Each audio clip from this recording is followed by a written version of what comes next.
April فول کی اصل حقیقت اور تاریخ۔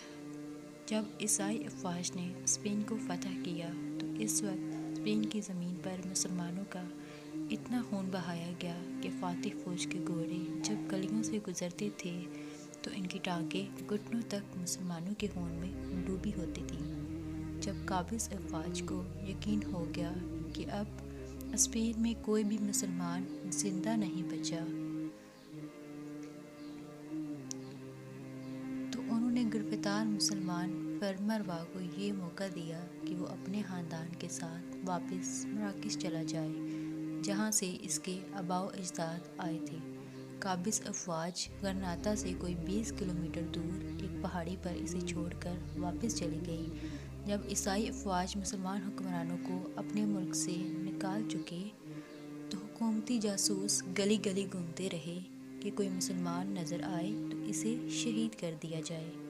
جو مسلمان زندہ بچ گئے وہ اپنے علاقے چھوڑ کر دوسرے علاقوں میں جا بسے اور وہاں جا کر اپنے گلوں میں صلیبیں ڈال لیں اور عیسائی نام رکھ لیے۔ اب ظاہر اسپین میں کوئی مسلمان نظر نہیں آ رہا تھا، مگر اب بھی عیسائیوں کو یقین تھا کہ سارے مسلمان قتل نہیں ہوئے، کچھ چھپ کر اور اپنی شناخت چھپا کر زندہ ہیں۔ اب مسلمانوں کو باہر نکالنے کی ترکیبیں سوچی جانے لگیں اور پھر ایک منصوبہ بنایا گیا۔ پورے ملک میں اعلان ہوا کہ 1 اپریل کو تمام مسلمان غرناطہ میں اکٹھے ہو جائیں تاکہ انہیں ان کے ممالک بھیج دیا جائے جہاں وہ جانا چاہیں۔ اب چونکہ ملک میں امن قائم ہو چکا تھا اور مسلمانوں کو خود ظاہر ہونے میں کوئی خوف محسوس نہ ہوا، مارچ کے پورے مہینے اعلانات ہوتے رہے۔ الحمرا کے نزدیک بڑے بڑے میدانوں میں خیمے نصب کر دیے گئے، جہاز آ کر بندرگاہ پر لنگر انداز ہوتے رہے۔ مسلمانوں کو ہر طریقے سے یقین دلایا گیا کہ انہیں کچھ نہیں کہا جائے گا۔ جب مسلمانوں کو یقین ہو گیا کہ اب ہمارے ساتھ کچھ نہیں ہوگا تو وہ سب غرناطہ میں اکٹھے ہونا شروع ہو گئے۔ اسی طرح حکومت نے تمام مسلمانوں کو ایک جگہ اکٹھا کر لیا اور ان کی بڑی خاطر مدارت کی۔ یہ کوئی 500 برس پہلے 1 اپریل کا دن تھا جب تمام مسلمانوں کو بحری جہاز میں بٹھایا گیا۔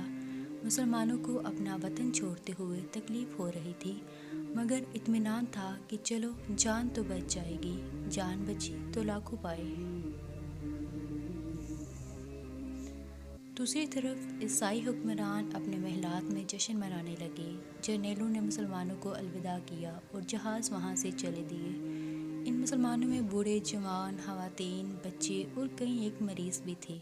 جب جہاز سمندر کے عین وسط میں پہنچے تو منصوبہ بندی کے تحت انہیں گہرے پانی میں ڈبو دیا گیا اور یوں وہ تمام مسلمان سمندر میں ابدی نیند سو گئے۔ اس کے بعد اسپین میں خوب جشن منایا گیا کہ ہم نے کس طرح اپنے دشمنوں کو بے وقوف بنایا۔ پھر یہ دن اسپین کی سرحدوں سے نکل کر پورے یورپ میں فتح کا عظیم دن بن گیا اور اسے انگریزی میں 1 اپریل فول کا نام دے دیا گیا، یعنی 1 اپریل کی بے وقوف۔ آج بھی عیسائی دنیا اس دن کی یاد بڑے اہتمام سے مناتی ہے اور لوگوں کو جھوٹ بول کر بے وقوف بنایا جاتا ہے۔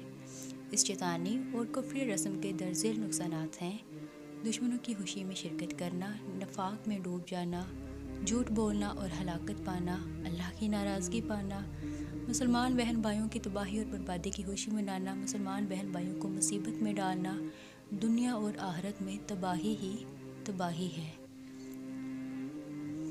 لیکن افسوس اس بات کا ہے کہ آج کے مسلمان بھی عیسائیوں کی اس رسم میں شامل ہو چکے ہیں اور وہ بھی اس دن کا اہتمام کرتے ہیں اور اس دن اپنے مسلمان بہن بھائیوں کو جھوٹ بول کے بے وقوف بناتے ہیں اور خوشی محسوس کرتے ہیں، یعنی مسلمان اپنے اس دردناک تاریخ کو بھول چکے ہیں اور عیسائیوں کے ساتھ خوشی منا رہے ہیں۔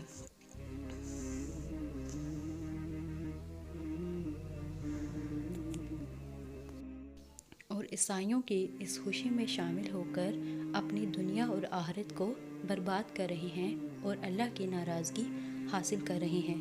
بحیثیت مسلمان ہم سب کو چاہیے کہ ہم خود بھی اس برے فعل سے بچیں اور باقی لوگوں کو بھی اس کی تاکید کریں اور اپنے ان مسلمان بہن بھائیوں کی تکلیف کا احساس کریں، بجائے اس کے کہ ہم اس برے دن کو منا کر خوشی حاصل کریں۔ جزاک اللہ خیرا۔